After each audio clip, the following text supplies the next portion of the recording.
ہمارے ملک میں ایک لیڈر ایسا ہے جس کے بارے میں مختلف الزام کبھی اپنوں کی طرف سے کبھی غیروں کی طرف سے ہمیشہ لگتے رہے ہیں، مگر ان کے بارے میں اب لوگوں کا نظریہ بدل رہا ہے۔ ملک کے علماء کرام حضرت مولانا سید سلمان حسینی ندوی صاحب اور حضرت مولانا خلیل الرحمن سجاد نعمانی صاحب اور علماء کرام کا ان کے بارے میں کیا کہنا ہے، چلیے دیکھتے ہیں اور سنتے ہیں اس ویڈیو میں۔ ہماری ملت کی نمائندگی ویسی کریں گے، اور جو لوگ یہ کہتے ہیں کہ وہ بی جے پی کے نمائندہ ہیں، میں یہ کہتا ہوں، بہت صفائی کے ساتھ کہتا ہوں کہ یہ بہت خطرناک الزام ہے، اس سے بڑا کوئی الزام نہیں ہو سکتا۔ یہ دینی اور شرعی اعتبار سے بہتان ترازی ہے، یہ ایک بھیانک الزام ہے، یا تو اس کو انہیں ثابت کرنا پڑے گا، ورنہ پھر شریعت کی نگاہ میں ان کی گرفت ہوگی، اور کسی پر الزام جائز نہیں۔ بی جے پی کی آنے کی ساری ذمہ داری اویسی صاحب پر ہے، یہ تو بالکل بکواس ہے، یہ تو بالکل لغو بات ہے۔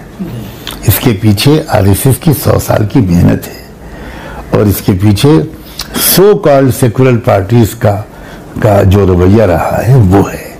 اویسی صاحب کی وجہ سے بی جے پی آئی، یہ تو کوئی بالکل ہی بے خبر آدمی کیا۔ مولانا محمود مدنی اسد الدین اویسی کے خلاف ہیں، ہاں خلاف ہیں۔ مولانا محمود مدنی نے جو کچھ کہا اویسی صاحب کے متعلق برابر نہیں۔ آج کوئی ہم مسلمانوں کے لیے ہندوستان میں بولنے والا نہیں، مولانا محمود مدنی بھی نہیں بولتے جیسا اویسی صاحب بولتے ہیں۔ میرے ساتھ پڑھے ہوئے ہیں، بلکہ مجھ سے پیچھے تھے، لیکن جو حرکت انہوں نے کی ہے اور کر رہے ہیں مناسب نہیں۔ ان کی ہی نادانیوں کی وجہ سے جمعیت علماء 2 حصوں میں تقسیم ہوئی ہے، اور جمعیت علماء کا اپنا جو وزن تھا وہ ختم ہو گیا۔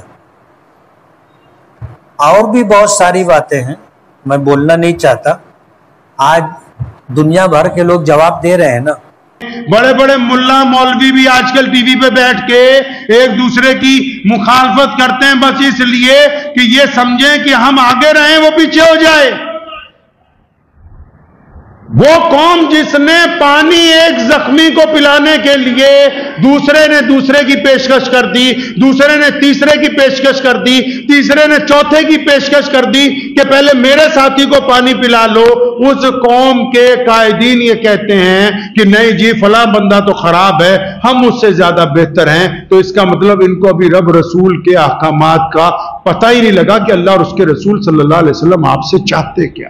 میرا تو یہ کہنا ہے کہ جمعیت کے جو ذمہ دار بنے ہیں، برائے کرم وہ استعفیٰ دے دیں اور وہ کسی اور کو قیادت سونپ دیں جو بات پوری صحیح کہہ سکیں، جم کے کہہ سکیں، اللہ کی ترجمانی کر سکیں، نبی کی ترجمانی کر سکیں، جو ایسی بات کر سکیں ان کے حوالے کر دیں، اور خود اب فکر کریں اپنی آخرت کی، اپنی قبر کی فکر کریں۔ بہت دن ہو گئی سیاست، بہت دن ہو گئی قیادت، اور یہ قیادت اب چلنے والی نہیں ہے، لیکن نئی قیادت کی ملت کو ضرورت ہے۔